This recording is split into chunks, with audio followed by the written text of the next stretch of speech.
इस वीडियो में हम लोग स्कैबीज नाम की बीमारी के बारे में बात करेंगे। तो स्कैबीज को कुछ लोग रात की खुजली के नाम से भी जानते हैं।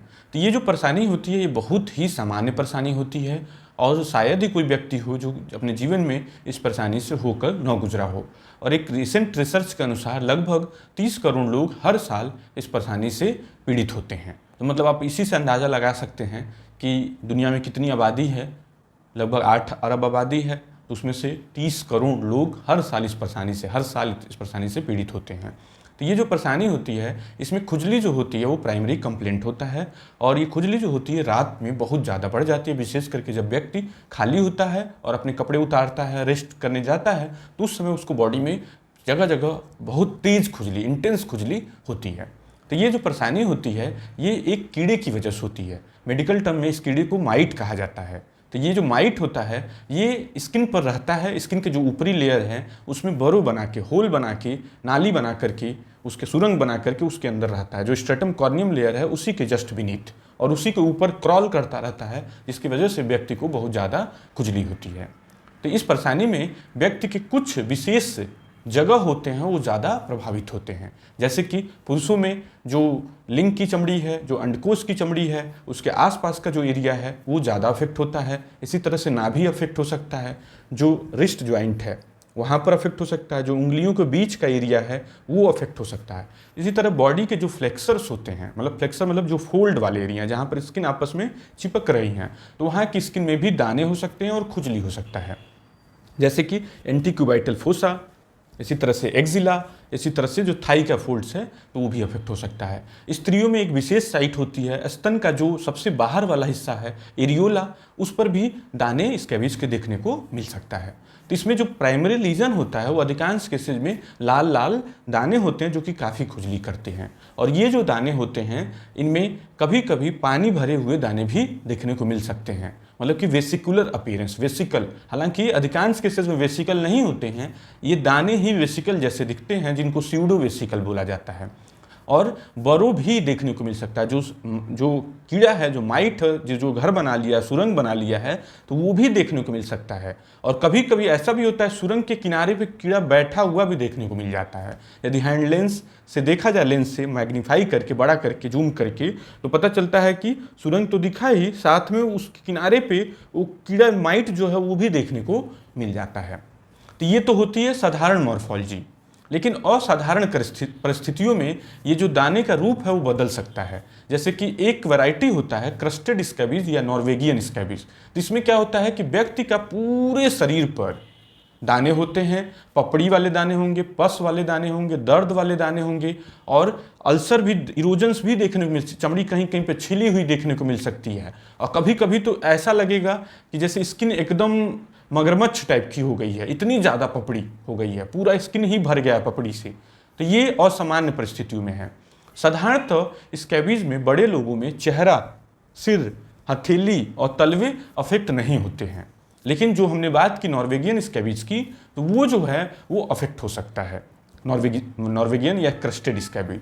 इसी तरह से बच्चों में जो एकदम अभी शिशु जो पैदा हुए हैं, नवजात शिशु, उनमें भी जो पस वाले दाने हैं वो आसानी से चेहरे पे, हथेली पे, तलवे पे आसानी से देखने को मिल जाते हैं, और उनमें कई बार बहुत ज़्यादा भी देखने को मिल जाते हैं। इसी तरह से स्कैबेटिक नोड्यूल होता है, स्कैबीज का कॉम्प्लिकेशन, तो उसमें थोड़े मोटे मोटे दाने देखने को मिल सकते हैं, और कभी कभी साधारण स्कैबीज में भी मोटे मोटे नोड्यूल देखने को मिल जाते हैं।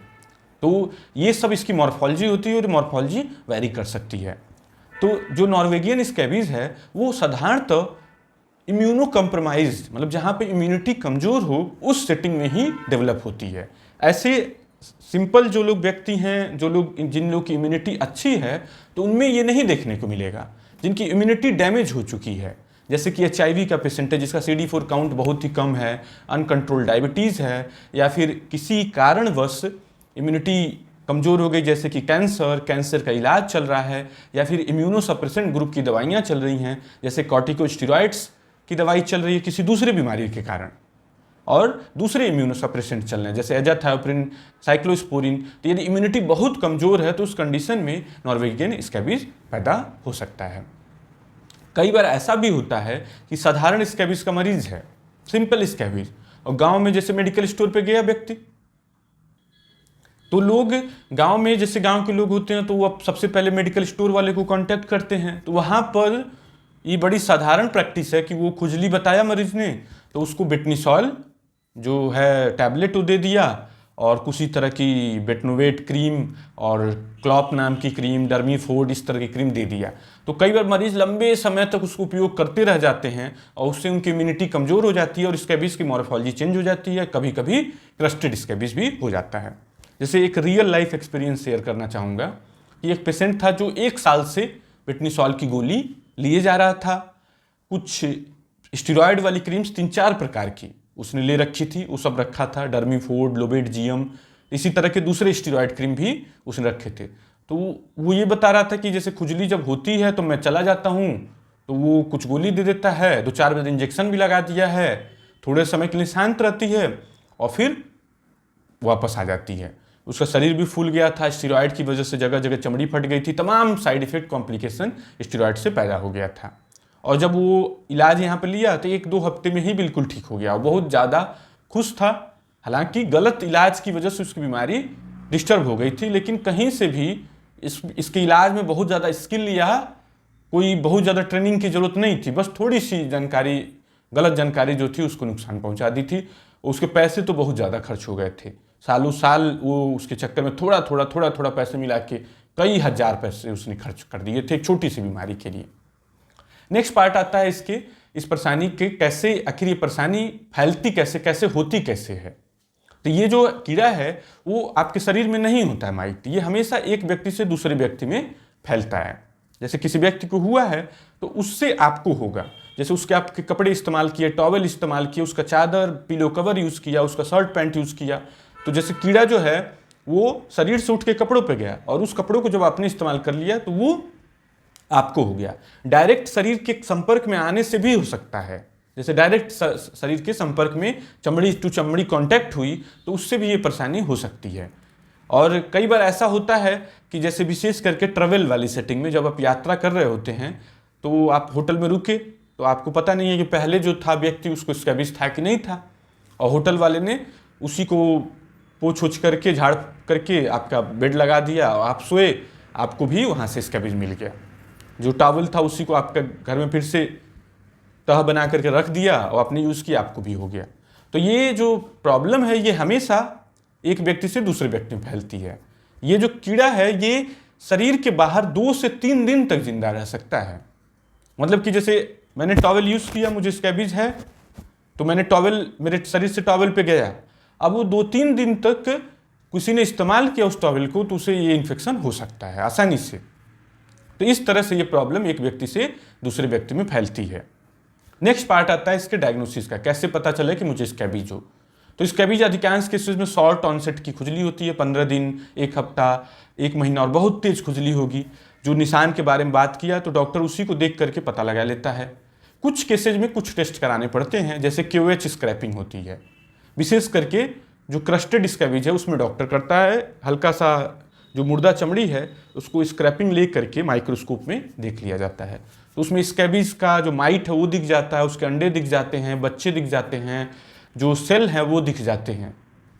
तो ये सारी चीज़ें उसमें आसानी से दिख जाती हैं।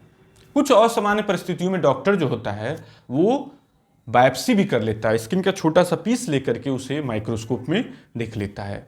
तो इस तरह से इसकी डायग्नोसिस बनती है। नेक्स्ट पार्ट आता है इसके ट्रीटमेंट का। तो इसके ट्रीटमेंट में जो सबसे प्राइमरी थिंग ये होती है कि आपको हाइजीन मेंटेन करना है।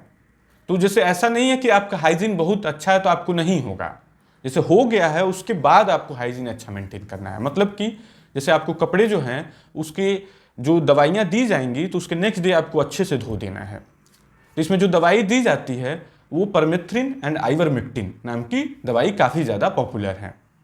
इसके इलाज में 2 तरह की दवाइयाँ प्रमुख रूप से इस्तेमाल की जाती हैं। आइवरमेक्टिन नाम की गोली खाने के लिए ली जाती है एंड परमेथ्रिन नाम की क्रीम बॉडी पे लगानी होती है।